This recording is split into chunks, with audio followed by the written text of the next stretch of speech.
You're listening to the Curio-city Collective podcast, and I'm Deepika.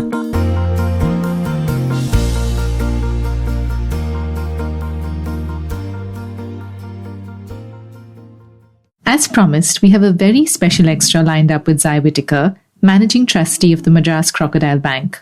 Zai also dons the hat of a writer of children's books.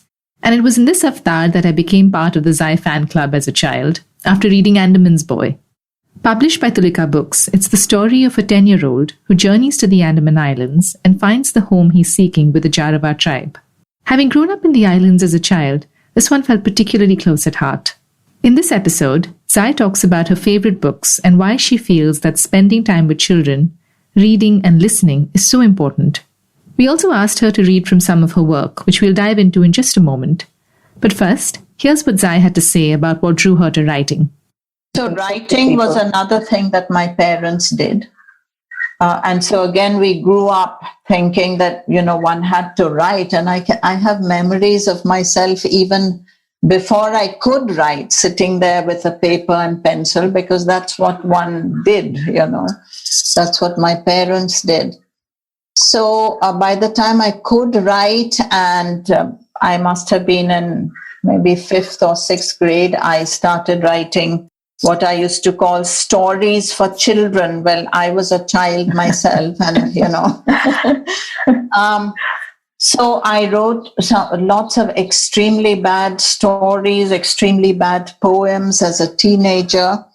And then when I moved to Chennai and started working with Rom at the snake park, I realized how important this whole, transporting of this snake conservation and snake bite mitigation message was. So I started talking and writing about that quite a bit. And so I stopped writing fiction and was just writing about the environment and, conserving reptiles mostly. And we did a few books together, but mostly it was articles for newspapers and magazines. And then for 15 or so years, I was teaching in Cody School. My children lived with me there, and I was teaching middle schoolers. And I think that was a very important part of what happened to my writing, because I started reading the literature they were reading and discussing it with them. And it was also a wonderful captive audience. I would say, hey, listen to the story. Do you like it? And they'd say, no, miss, come on, it's boring. And so I got to know what that age group likes and doesn't like, what they engage with. And then I started writing more and more for that early teen group. And I think the first thing I wrote fiction-wise for them was Andaman's Boy, which is based in the whole Andaman and Nicobar ecosystem and conservation, but it's fiction. So I tend to do that a lot, take a basis in environmental ground truthing and build fictional thing around it. One of her latest offerings, which emerged during the pandemic, is called Zyrus the Virus, which in many ways is the ultimate human adventure. As she says in an interview with The Hindu, I remember begging my mother before my birthday, please, no educational books, please. This is always at the back of my mind when I write. The story should be at the center, and it should be a good one, worth reading for its own sake. She also talked about the importance of the written word in the life of a child and how books become a medium to have conversations about the world at large. I think the key word is time. We need to spend time with the children. We need to talk. We need to read. We need to read what they are reading. And during my teaching years, I practically stopped reading what I wanted to read, and I was reading what they were reading. And that was so important and so useful to me as a teacher. So as parents too, we need to, not just do bedtime reading for 15 minutes, but really enter those books and those characters with them, talk about it, and also talk about all these other things. I think, children are wonderful to talk to, and they very often make the right decisions. So, that time with the family, discussing these things. There was a lovely cartoon I saw once of a little guy and his father, and the father is off somewhere with a bag, and this chappie is saying, "But Dad, I don't want quality time. I want quantity time." And that's what it's all about. We couldn't think of a better way to encourage this quality time, so we asked Zai to read from some of her work and are excited to bring to you Mr. and Mrs. Scorpion from her book, Boastful, Centipede and Other Creatures. Mr. and Mrs. Scorpion. Miss Scorpion, on a starful night, met a Mr. and, out of sight of other creatures, danced away a lively arachnid ballet. For that's what scorpions do, in case you never knew. Arm in arm and claw in claw, such perfect love you never saw. Before the dawn light hit the sky, they were married, my oh my.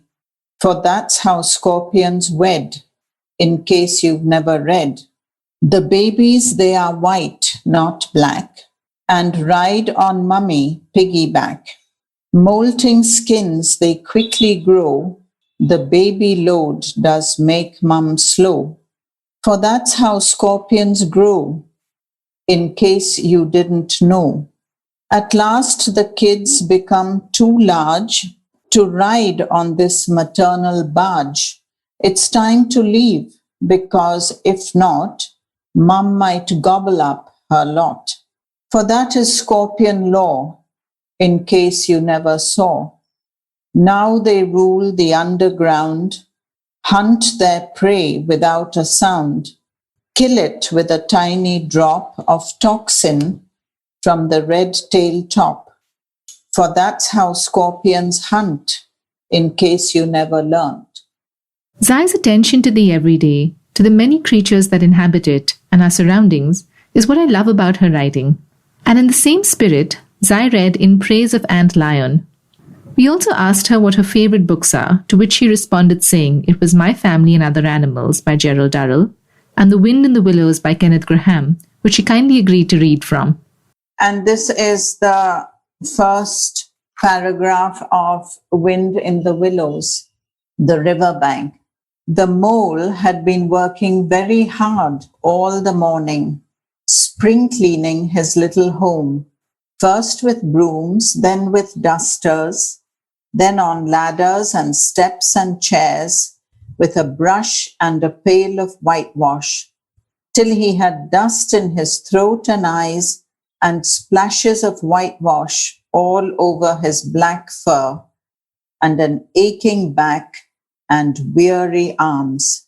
Spring was moving in the air above and in the earth below and around him, penetrating even his dark and lowly little house with its spirit of divine discontent and longing.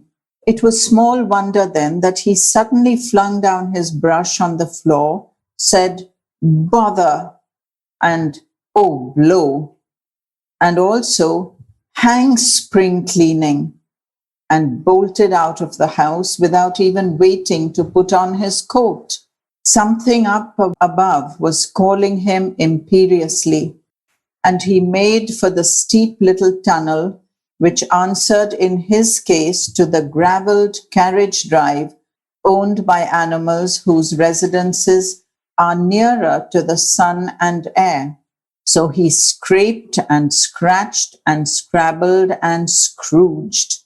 And then he scrooged again and scrabbled and scratched and scraped, working busily with his little paws and muttering to himself, up we go, till at last, pop, his snout came out into the sunlight, and he found himself rolling in the warm grass of a great meadow. We hope that after listening to Zai, you and the little and not so little ones in your life will also pop out into the sunlight and grass to read and be read to, to watch and listen and pay attention to all the creatures that make up the world we live in. If you'd like to listen to more of Zai's readings, visit our social media pages where we have more treats of its kind waiting for you.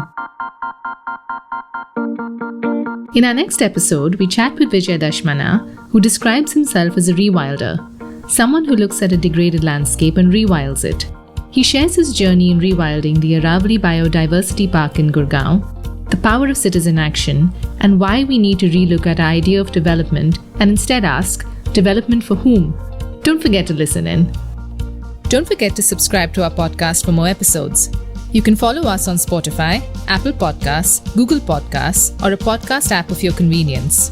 We're also on YouTube, so look up the channel, The Curio-city Collective, or follow us through our social media pages. And most importantly, if you like what you're hearing, please do share these episodes with your family, friends, and community members. Leave us your thoughts, comments, and feedback. We love hearing from you. This podcast was created by Srinidhi Raghavan, Deepika Khatri, and Arpita Joshi. The sound editing was by Vijay Chawla.